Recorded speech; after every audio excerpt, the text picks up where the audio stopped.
Another way that some people play mind games and use mind manipulation towards children is in emotional ways. Sometimes it's not to the effect that it's abusive, but it's still a form of mind manipulation, though, because the emotional mind games that are played at times to some children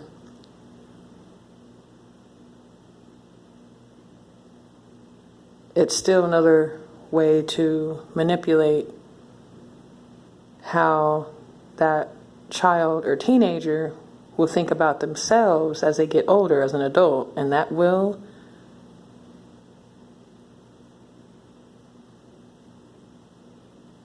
always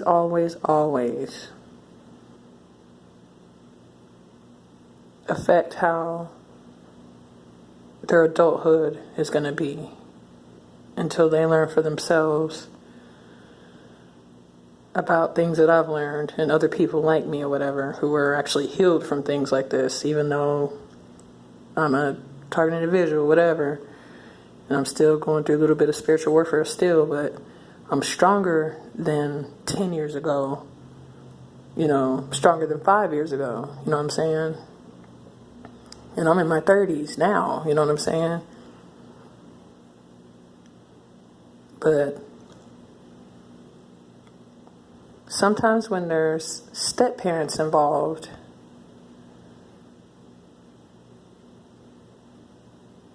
stepmother or stepfather, doesn't matter. The step parent of the children or child or teenager or whatever, there's always going to be that step parent that's going to manipulate the parent of the child or children or teenager or teenagers to affect how their relationship is with them, so that it's not a positive relationship. Sometimes they'll make sure it's always tension in the home. It's always the kid or the teenager doing something wrong just because they eat something and they eat the last of it. Oh, they eat too much, blah, blah, blah, when they're not even overweight. Or even if they are, it doesn't matter. Kids got to eat. Teenagers got to eat. You know what I'm saying? Can't starve them. That ain't right to do.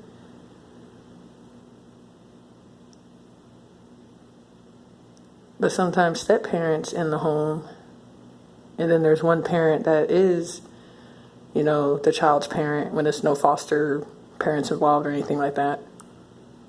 That will affect how that parent treats the child, and it affects how that child or teenager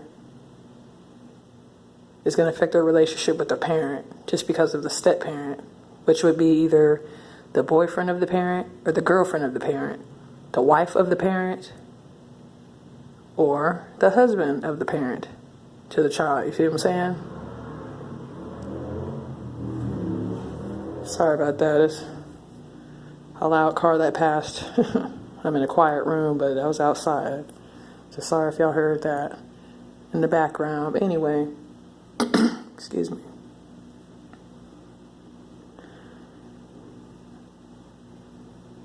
Me personally, I got in trouble for the stupidest shit.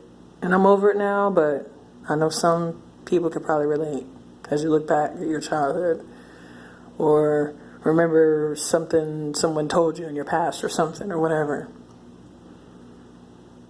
I used to get in trouble all the time for trying to fix food or something when my mother and stepfather at the time would be working late at times sometimes or whatever, and I would have to try to fix something to eat for my younger siblings, because there was 3 of us in the household with me, you know what I'm saying? And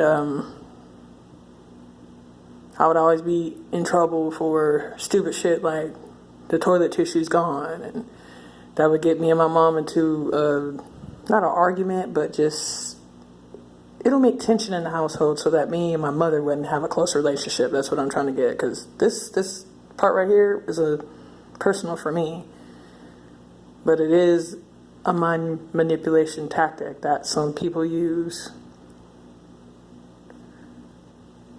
towards children, even if they're not talking to the child directly, because my stepfather never barely talked to me directly.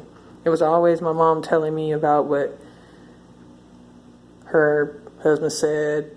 I do this wrong, blah, blah, blah. I do this wrong, blah, blah, blah. This is this, and I always gave my mom respect, even though sometimes me and her would have disagreements. But I seen the patterns as a teenager about how I would get in trouble for stupid stuff like this particular food item is gone and this particular food is gone and whatever juice, drink, whatever, and I would get fussed at for stupid shit, and I'll try to cook little stuff and I'll get in trouble for that, stupid shit like that, And I've never burnt the house down. I've never burnt nothing and shit like that. So I'll put that out there too.